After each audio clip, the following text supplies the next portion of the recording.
তো আমার ছেলের পাশে সাপ শুয়েছিল, মানে তখন দুর্গা ষষ্ঠী, আজ থেকে প্রায় ছেলের বয়সে তখন 3 বছর আগের কথা বলছি, মানে 2-2.5 বছর আগের কথা বলছি। তো হ্যালো এভরিওয়ান, সবাইকে জানাই গুড মর্নিং, শুভ সকাল। আর এখন গুড মর্নিং নেই, জানানোটা আমার ভুল হচ্ছে। তো এখন বেজে গেছে ঘড়ির কাঁটায় দেখো 11:15। তো এখন আর মর্নিং নেই, তো আমারই আর কি বলাটা ভুল হলো। তো কালকে তোমাদের সাথে শেয়ারই করেছি যে আমি বাপের বাড়ি চলে এসেছি, তার কারণ কালকে আমি লাইভে গেছিলাম, কোনো রকম ভিডিও শেয়ার করতে পারিনি। তো কালকে বলেইছি যে আমি বাপের বাড়ি চলে এসেছি। আর বাপের বাড়ি এলে কি হবে, আমার বাড়িতেই মনটা পড়ে আছে, তার কারণ বাড়িতে অনেক রকম জিনিসপত্র রয়েছে। আর এখানে সেরকমভাবে বৃষ্টি হলেও জল জমার কোনো পরিস্থিতি নেই, তার কারণ এখানে প্রচণ্ড বড় বড় হাই ড্রেন বলো, অনেক কিছু মানে ব্যবস্থা রয়েছে শ্রীরামপুরের দিকে। তো যারা যারা শ্রীরামপুরে থাকো বা আমার ভিডিও দেখো, তারা তো নিশ্চয়ই জানোই যে শ্রীরামপুরে কীরকম একটা পরিস্থিতি হয়। তো জানি না কেন ওইখানেই এরকম পরিস্থিতি আর কি ঘটে। তো এটা আমার কাছে নতুন কিছু না, এর আগেও আমার কাছে মানে আমার বিয়ে হয়েছে 4.5 বছর, আমি তাও এটা নিয়ে মানে 3 বছর এরকম জলের মধ্যে মানে জলে ভুগছি। তো এর আগে যেখানে ছিলাম সেখানেও সেই সেম পরিস্থিতি। তো আর যারা যারা বলছো যে একটা ভালো জায়গা বা ভালো ফ্ল্যাট বা অন্য কিছু আর কি ভালো মতো করে নাও, তো যেখানেই নিই না কেন একমাত্র ফ্ল্যাট ছাড়া সব জায়গাতেই জল ঢুকে ওখানে, এরকম একটা ব্যাপার।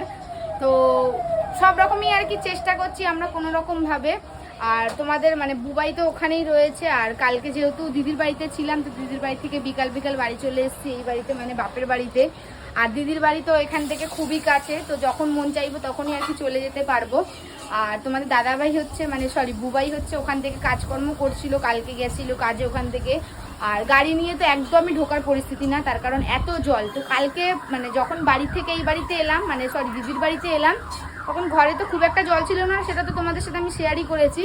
কিন্তু আসার পর শুনছি নাকি আরও জল বেড়ে গেছে। আর যেহেতু কালকে বুবাই ওখানে গিয়েছিল, তো ওর কাছে মানে অনেকটা করে জল জমে গেছে, প্রায় আমার মানে ঘরেতে আমার হাঁটুর নিচ পর্যন্ত আর বাইরে হাঁটুর ওপর পর্যন্ত। তার মানে বুঝতে পারছো যে কতটা জল জমে গেছে ওখানে।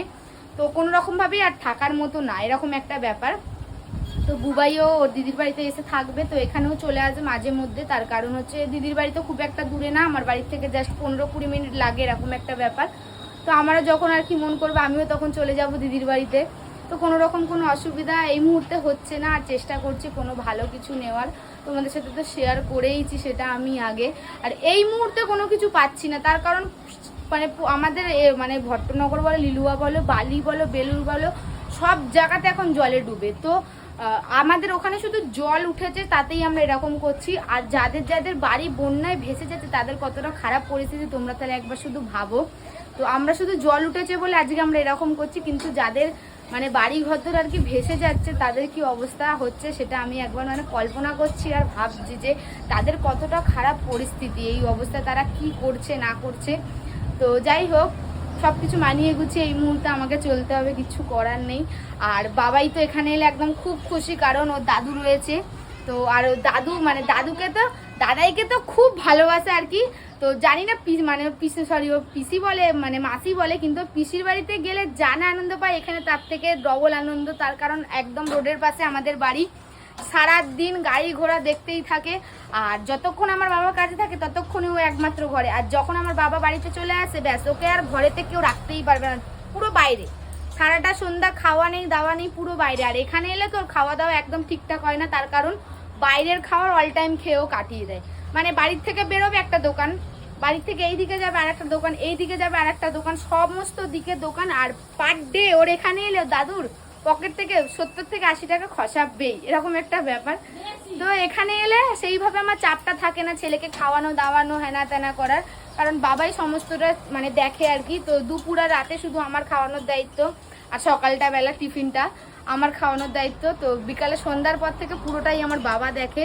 তো মানে আমার মাকে না যতটা ভালোবাসে, মাকে ভালোবাসে কিন্তু আমার বাবাকে বেশি ভালোবাসে, মানে বাবা অন্ত প্রাণ। দেখো না, দেখো কোথায় যাচ্ছিস?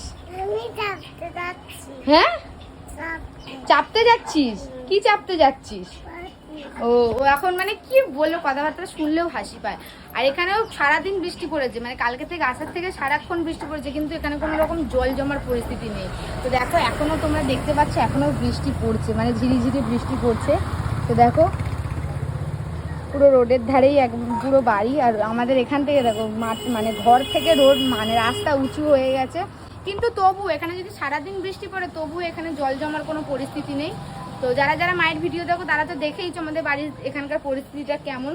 সারাদিন বৃষ্টি পড়লেও এখানে জল জমে, এরকম একটা ব্যাপার। তো এই জিনিসগুলো যদি আমাদের ওখানে থাকতো, মানে লিলুয়ায় যদি থাকতো এই ব্যাপারগুলো, তো আজ আমাদের মতো কিছু মানুষ এরকম কষ্টে ভুগতো না। শুধু আমরা না, আমাদের এলাকার অনেক বাড়ি এরকম জলে এরকম টুবু আর কি, সবাই ওই নিয়েই রান্না বান্না সব কিছু কাজকর্ম করছে। আমাদের যেহেতু অপশান আছে আমরা চলে এসেছি, কিন্তু তাদের তো আর সেরকমভাবে অপশান নেই কোথাও যাওয়ার, তাই তারা সেইভাবেই কষ্টে দিন যাপন করছে। তো কি বলবো, খুবই খারাপ লাগছে একটা। জানি না কবে এসব ঠিক হবে, শুনছি তো আরও বৃষ্টি রয়েছে, তো জানি না তখন আমরা কি করবো। এখনই এই পরিস্থিতি, তখন আমরা কি করব। তো যাই হোক, সব কিছু মানিয়ে গুছিয়ে নিয়ে আর কি এখন চলতে হবে, এই মুহূর্তে কিচ্ছু করার নেই। তো কি করব, চলো যতদিন এখানে রয়েছে ততদিন তোমাদেরকে এখানকার ভিডিও শেয়ার করব। তো জানি না কেমন হবে, ভালো লাগুক খারাপ লাগুক, তোমরা শুধু পাশে থেকে, এটাই হবে। তো চলো দেখি আমরা সাথে আমার মা কি রান্না করেছে। তো ভালো মন্দই আর কি এখানে এলে খাওয়া হয়, কিন্তু মন যেহেতু খারাপ, তো ভালো মন্দ যতই আর কি রান্না হোক না কেন কিছুই ভালো লাগে না। তো চলো দেখাই আমার মা কি রান্না করছে। এই যে দেখো, এখানে হচ্ছে চিকেন, মাংস। আর বাবা এর একটা বাজে স্বভাব হলো কি বলতো, মাছ হোক মাংস চাই, মানে মাছ হলে মাংস খাবে, মাংস খুঁজবে, আর মাংস হলে তখন মাছ খুঁজবে, আর যখন কিছুই না হবে তখন দুটোই খুঁজবে, মাথা খারাপ করে দেয়। দেখো দেখো, এখন হচ্ছে মাংস। আর কি রান্না করছো? বললাম পটল বাটা, কালকে তো ননদের বাড়ি থেকে ডাটা নিয়ে এসেছি, সেই ডাটা। ও কাল দিদির বাড়িতে তো প্রচন্ড কি কাটোয়া ডাটা না কি বলে, অনেক কাটোয়া ডাটা হয়েছে, তো দিদি পাঠিয়েছিল বাড়ির জন্য, মায়ের জন্য। আর ওইগুলোই মনে হয় আজকে করেছে, চচ্চড়ি কিছু একটা হবে। আর এখানে দেখো করছে পটল বাটা। আচ্ছা এটা কি মিক্সিতে হয় না? মিক্সিতে হয়, অতটা ভালো হয় না। ছিলে যেরকম ভালো হলো, মিক্সিতে অতটা ভালো হয় না। আচ্ছা সিলেই ভালো হয়, মিক্সিতে কিন্তু ভালো হয় না। বুবাই একদিন বলছিল না মিক্সিতে হলে মিক্সিতেই করে ফেলবে, এটা মিক্সিতে ভালো হয় না, মানে হয় টেস্টটা আসে না। একটা সিলে বাটার টেস্ট আর একটা মিক্সিতে বাটার টেস্ট আলাদা রকম একটা, মানে টেস্ট আছে। আরে জানে, আমিও করেছি। তোর নুন দে, তুই করেছিস একরকম আর আমি করেছি একরকম। দেখা না নুন ডালের কোটোটাকে, তোর মাথা গেছে, নুনটাকে ডালের কোটো করে দিয়েছে। কি করবে এটা বাবা? নুন কি মা কাঁচা পেঁয়াজ দিয়ে বাটে নাকি? আমি তো কাঁচা পেঁয়াজ দিই না। বাটবো না তো, মাখবো। ও কাঁচা পেঁয়াজ দিয়ে মাখবো। আগে পেঁয়াজটাকে চটকে নিলাম, নিয়ে তারপরে দেখ ও আবার কি করতে এসছে। কি করতে এসছিস তুই? কি করতে এসছিস? পেটে ব্যথা করছে? হ্যাঁ, উল্টা পাল্টা খাবি। আর দেখো আমার দাদা দুটো জিনিসে সারাদিন কি করে ডাকতে থাকে। এই দেখো দেখো, এই দেখো দেখো, এগুলো কি মুরগি রে ভাই? আমি তো জানি না কি মুরগি, কি টাকি না টার্কি? ও, এগুলো আমার দাদা এনে এখানে পুষছে। তো এখানে আমাদের বাড়িতে আগে অনেক মানে পায়রা ছিল। আর তোমাদের সাথে একটা ঘটনা আমি শেয়ার করব পরে। তো আমার ছেলের পাশে সাপ শুয়েছিল, মানে তখন দুর্গা ষষ্ঠী, আজ থেকে প্রায় ছেলের বয়সে তখন 3 বছর আগের কথা বলছি, মানে 2-2.5 বছর আগের কথা বলছি। তো ছেলের পাশে সাপ শুয়েছিল, তো তোমাদের সাথে সেটা আমি পরে শেয়ার করবো সেই ঘটনাটা। তারপর থেকে আমাদের বাড়ি থেকে একদম মানে পায়রা উধাও, প্রচুর পায়রা, প্রায় 30 থেকে 40টার মতো পায়রা ছিল। তো সেই যে ছেলের পাশে সাপ শুয়ে থাকার পর থেকে আমাদের বাড়ি থেকে আর কি পায়রা আমার মা ছেটিয়ে আর কি বিদায় করে দিয়েছিল। সেই ঘটনাটা তোমাদের সাথে পরে অন্যদিন শেয়ার করবো, এত বড় হয় না সেই বছরে, এখন না, ওটা পরে বলবো, আমি অন্য সময় শেয়ার করব। তো চলো, এখানে যতদিন আছে এখানকার ভিডিও শেয়ার করব। তো তোমরা যেইভাবে আমার পাশে আছো তোমরা সেইভাবে আমার পাশে থাকো। আর যারা যারা খারাপ কমেন্ট করছো তারা করতে থাকো, কারণ বলেইছি তোমাদের খারাপ কমেন্ট আমি অনেক উঁচুতে যাব, এটাই ভেবে নিয়েছি। তোমাদেরকে চেঞ্জ করতে পারবো না, আমি নিজেকে নিজে চেঞ্জ করে নেবো। তো চলো আজকের ভিডিওটা এইটুকুনি। তো আবার দেখা হবে অন্য কোনো ব্লগে। তো আজকের মতো টাটা।